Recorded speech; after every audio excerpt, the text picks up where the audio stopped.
저는 오늘 봉독해 올린 말씀 가지고요. 원만한 2월을 준비하는 그대에게라는 제목으로 여러분과 좀 말씀을 나누겠습니다. 오늘은 우리가 2025년 두 번째 달 2월의 월상 예배로 모였습니다. 저는 기존에 저희가 묵상하던 다른 본문을 월상 예배니까 좀 생각해 볼 수도 있었지만 기존에 그냥 우리가 묵상하던 여호수아의 말씀 가운데서 우리에게 주시는 좀 메시지를 좀 찾아보려고 했습니다. 오늘 본문의 배경은요, 요단 동편 땅을 분배받은 루벤 지파, 갓 지파, 그리고 므낫세 반 지파가 이제 이스라엘이 약속의 땅 온 땅을 이제 정복했어요. 다 차지하게 됩니다. 어디를 보시면 되냐면 21장 43절에 보시면 여호와께서 이스라엘의 조상들에게 맹세하사 주리라 하신 온 땅을 이와 같이 이스라엘에게 다 주셨으므로 그들이 그것을 차지하여 거기에 거주하였더니, 이렇게 말씀을 하고 있습니다. 이 루벤 또 갓 므낫세 반지파의 조건이 뭐였습니까? 요단 동편 땅을 분배받게 되는 조건이 뭐였어요? 아시겠지만 이제 그 땅은 원래 약속의 땅에 포함되지 않은 땅이죠. 그래서 그 땅을 분배받기 위해서 모세와 조건 아닌 조건을 맺습니다. 너희가 요단 서쪽 가나안 땅에 들어갈 너희들의 나머지 지파들이 그 땅을 정복 전쟁을 할 때 너희들이 맨 앞장을 서서 너희들이 그 땅 정복 전쟁에 참여해라. 그것이 마치고 너희들이 너희들의 땅으로 돌아간다면 너희들에게 그 땅을 주겠다 약속하게 되는 거죠. 그러니까 이제 이들이 모든 게 완료가 됐으니까 어떻게 해요? 돌아가게 되는 겁니다. 루벤 지파, 갓 지파, 므낫세 반 지파가 자신들 이제 요단강을 다시 건너가서 동편 땅으로 가는 길에 그들이 요단을 건너가자마자 요단강 저편에서 가나안 땅에서 보이는 그곳에 요단가에 제단을 쌓았다, 이렇게 성경은 기록합니다. 이게 오늘 사건의 발단이 되는데요. 그들이 쌓은 제단을 오늘 본문 10절에 보니까 이렇게 기록해요. 보기에 큰 제단이라고 소개하는 것을 볼 수 있습니다. 그러니까 이 제단이, 이 표현은 뭘 의미하냐면 이 제단이 제사를 드리는 용도가 아니고 요단강 건너편 저 서편 땅, 약속의 땅에서도 볼 수 있도록 하기 위해 쌓은 제단이라는 겁니다. 뭐가 보여주고 싶은 거죠. 여기에도 제단이 있다. 사실 그런데 어쨌든 이런 요단 동편의 두 지파 이 반의 용사들이 쌓은 이 제단이 요단 서편 땅에 있는 가나안 땅의 나머지 9지파 반의 이스라엘 사람들의 오해를 불러일으키는 요인이 되었던 겁니다. 좀 자초지종을 설명드리면, 왜 우리가 오늘 성경을 읽다 보면 이 요단 서쪽에 있는 9지파 반 되는 이스라엘 자손들이 요단 동편 땅에 그 두 지파 반이 그 큰 제단을 쌓은 일에 대해서 엄청나게 흥분을 합니다. 엄청나게 흥분을 하게 돼요. 왜 그랬을까요? 당시에요, 이스라엘에는 실로라고 하는 곳에 성소가 있었습니다. 단일 성소예요. 그러니까 하나님을 섬기는 제단이 유일하게 거기에 한 곳이 있었습니다. 그러니까 이 제단 외에 이 제단 외에 별도로 또 하나의 성소를 만드는 것은 안 되는 거였어요. 요단 서편 이스라엘 백성들이 그것은 어떤 의미로 간주했냐? 하나님 말고 다른 우상을 섬기려는 하나님을 배도하는 행위다, 하나님을 반역하는 행위다라고 본 거예요. 즉 하나님이 허락하지 않은, 하나님이 허락한 성소는 실로에 있는 성소인데 그것 외에 다른 성소를 임의로 너희가 세웠다는 건 곧 다른 신앙을 갖겠다는 건 아니냐. 요단강 사이에 두고 있으니 이제 우리랑 어떻게 다른 노선을 갖겠다는 의미로 이해를 한 거예요. 결국 12절에 보니까요, 이 문제를 해결하려고 요단 서편 땅 가나안 땅에 있는 9지파 반 사람들이 전부 성소가 있는 실로로 모이게 됩니다. 근데 그렇게 모이게 된 이유가요, 좀 가슴 아파요. 여호와의 이름으로 배교했다고 생각한 저 요단 동편 땅의 두 지파 반 백성들을 응징하기 위해서 모인 겁니다. 거기 보면 성경에 보면 이런 표현이 나오죠. 싸우러 가려 하노니, 이렇게 돼 있어요. 싸우러 가려 하노니. 그러니까 지금 동족상잔의 비극이 지금 벌어지게 된 상황입니다. 그러니까 정리를 좀 해드리면 요단 동편 지파가, 죄송합니다.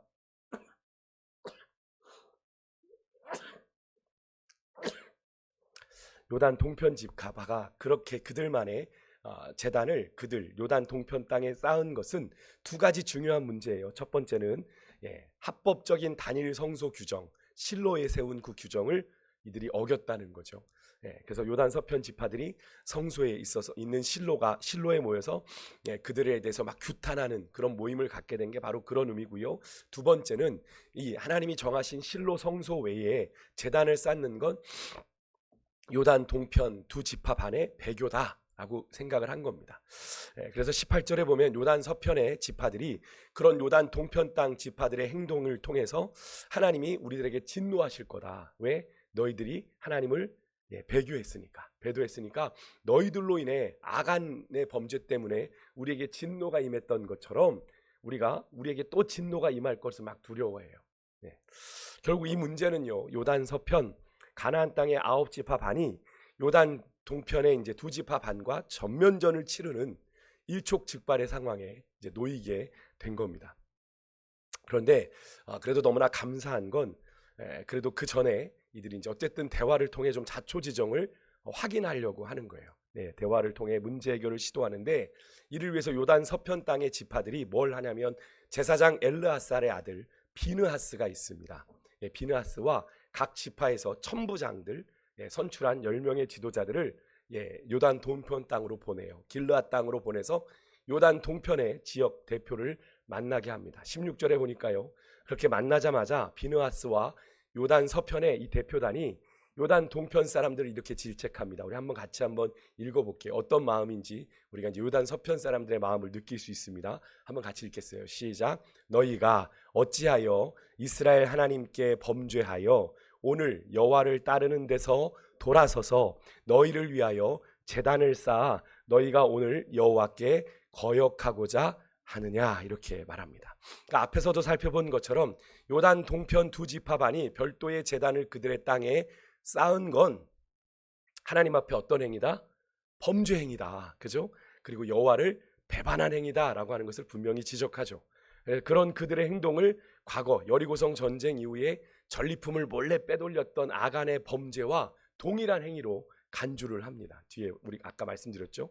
그로 인해서 이스라엘이 아이성에서 어이없이 패하잖아요. 여리고성보다 훨씬 규모가 작은 아이성에서 패하는 하나님의 진노를 받은 것과 같은 결과가 이번에도 우리에게 임할 것을 엄청 두려워해요. 근데 참 이런 모습이 그래도 이스라엘이 하나님의 말씀에 어제 제가 주일 예배 말씀을 나눈 것처럼 온전하게 그 땅을 다 진멸하지 못하는 불순종은 했지만 그래도 여전히 하나님의 뜻 가운데 이들이 약속의 땅에 서고자 하는 그런 마음이 반영이 된 거죠. 그죠? 그러니까 2지파 반이 딴 마음을 품는 것 같으니까 지금 나머지 9지파 반이 들고 일어나서 그들을 정신 차리게 하려고 지금 일어난 거란 말이죠. 근데 하지만 오늘 본문에는 나오지 않지만요, 이런 요단 서편 사람들의 생각은 오해였음이 밝혀집니다. 내일 본문인데요, 우리가 좀 이제 이 문제의 좀 해결점을 찾아보기 위해서 우리가 좀 먼저 읽어볼게요. 22절, 23절을 앞에 화면을 보고 좀 읽겠습니다. 같이 읽습니다. 시작. 전능하신 자 하나님 여호와, 전능하신 자 하나님 여호와께서 아시나니 이스라엘도 장차 알리라. 이 일이 만일 여호와를 거역함이거나 범죄함이거든 주께서는 오늘 우리를 구원하지 마옵소서. 우리가 제단을 쌓은 것이 돌이켜 여호와를 따르지 아니하려 함이거나 또는 그 위에 번제나 소제를 드리려 함이거나 또는 화목 제물을 드리려 함이거든 여호와는 친히 벌하시옵소서. 이렇게 요단 동편의 사람들이 이야기를 하는 거예요. 무슨 말입니까?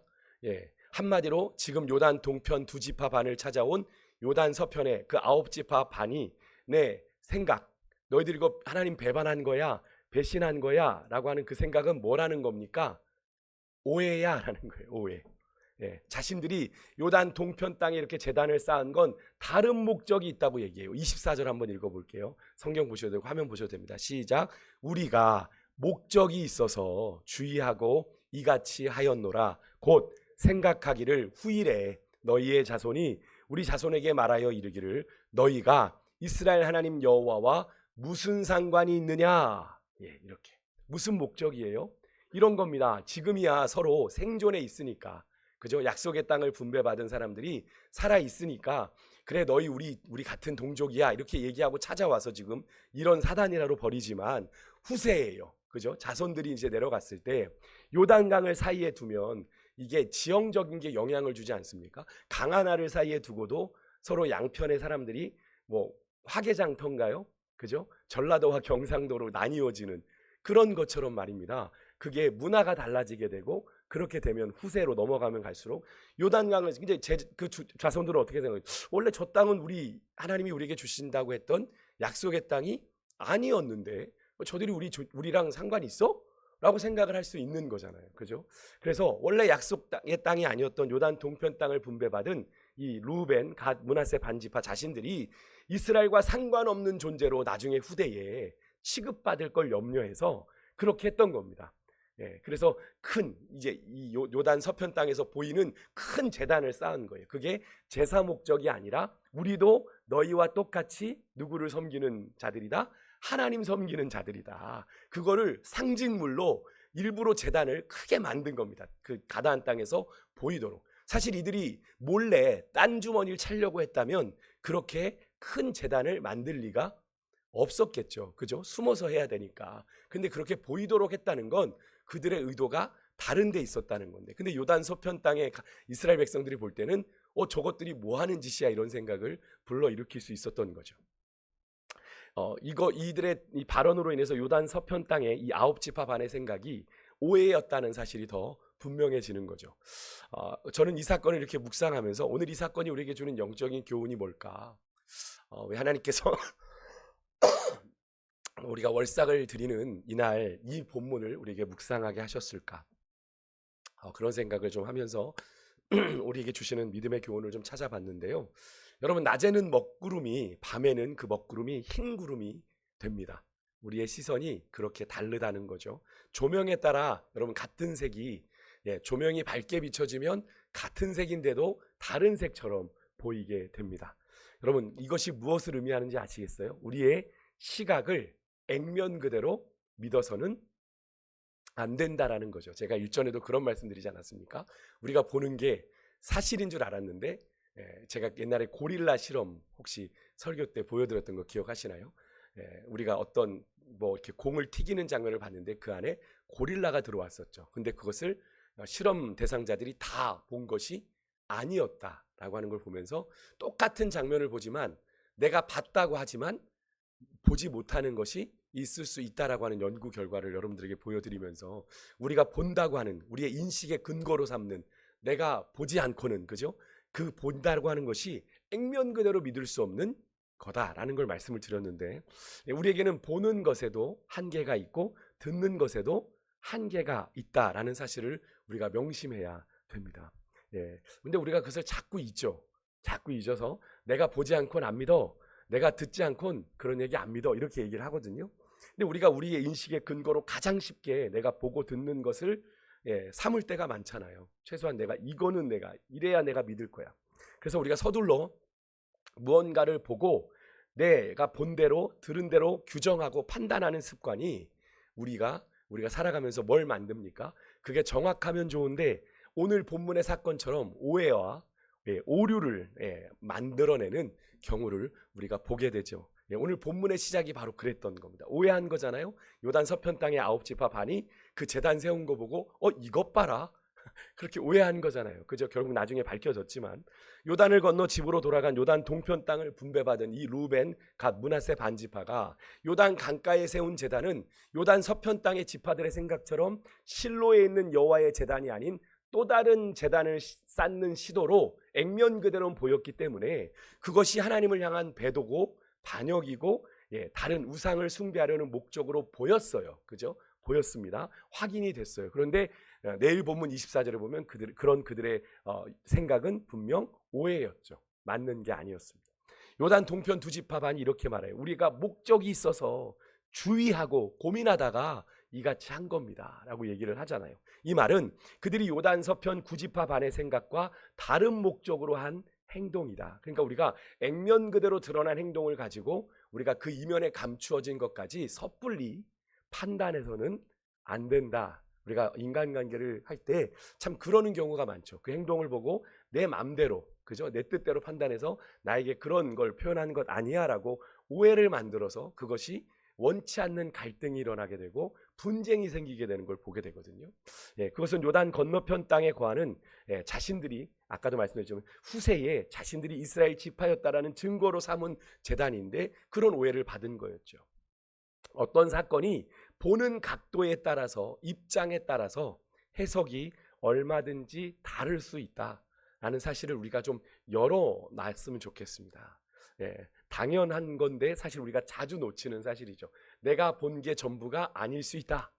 내가 판단하는 것이 다가 아닐 수 있다라는 걸 우리가 좀, 물론 신속한 판단이 필요할 때는 어쩔 수 없지만 좀 시간적인 여유가 있다면 누군가의 행동에 대해서, 어떤 상황에 대해서 섣불리 판단하는 건 오해와 오류를 가져올 수 있어요. 그래서 우리가 누군가에 대해서 어떤 일에 대해 오해를 하거나 편견을 갖게 되는 건 주로 그렇습니다. 내가 보고 들은 것을 어떻게 해석하죠? 내 입장에서, 그죠? 내 중심으로 누군가를 이해하고 또 어떤 일을 이해하고 판단하기에 그런 문제가 생기는 거잖아요. 그래서 그런 오해가 요즘 소위 말하는 확증 편향으로 이어지면 어떻게 됩니까?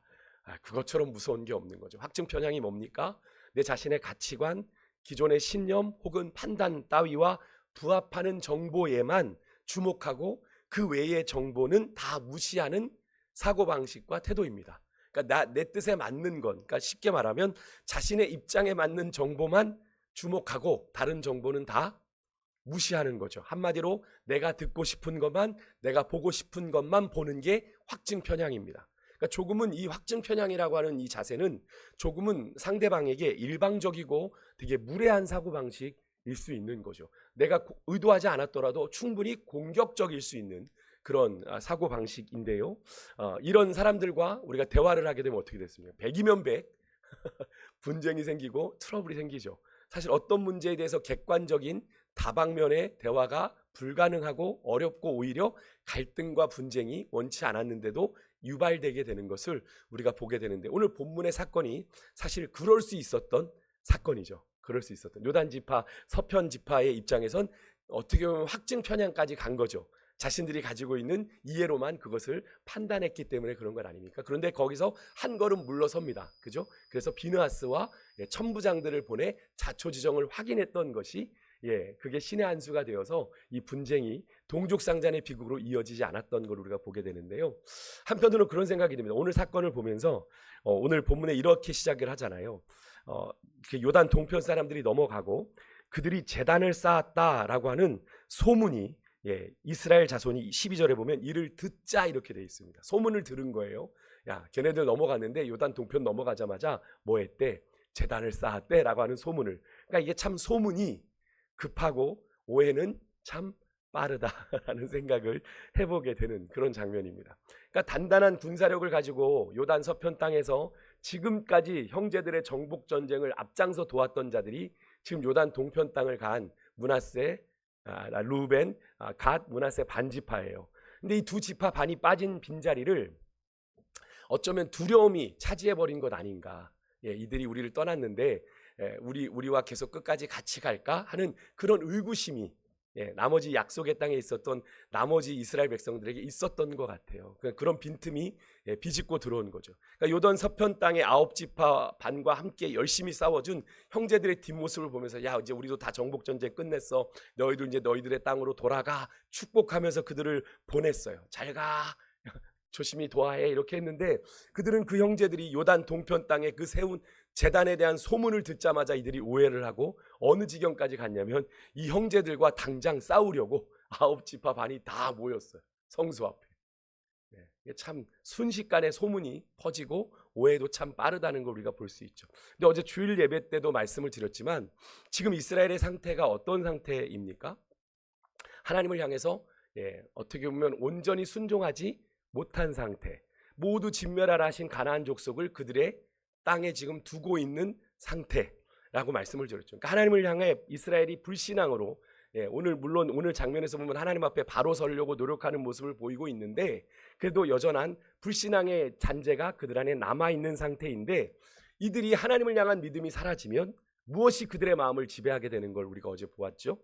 세상에 헛된, 실체가 없는 거짓된 두려움이 그 마음을 지배하게 된다. 하나님이 우리의 마음을 다스리셔야 되는데 그 마음이 하나님을 향해 있지 않고 하나님을 향한 믿음이 사라져버리면 그 자리를 뭐가 지배한다? 세상의 것들이 우리를 지배한다. 그래서 어제 요셉 자손이 살림에서는 전혀 무용지물인 철병거를 보고 두려워한 것이잖아요. 그죠? 두려움을 느꼈던 거죠. 마찬가지로 여러분 세상의 거짓되고 헛된 두려움이 우리의 마음을 장악하고 주장하면요, 우리의 눈이 멀게 되고 귀가 멀어 형제도 원수로 보이게 되는 거죠. 오늘 요단 서편 땅에 나머지 9지파반이 그랬던 건 아닙니까? 분명히 축복하며 떠나보냈던 형제들인데 그 소문을 듣고 이것 봐라, 이것들이 우리를 배반하면 우리의 등에 칼을 꽂겠다는 거네 라는 그 마음이, 그 두려움이 엄습해 오니까 그들이 싸우자고 몰려든 거 아닙니까? 그죠? 그래서 오늘 본문 12절에 보면 요단 서편 땅의 지파들이 그런 형제들을 원수로 삼고 싸우려고 모인 거예요.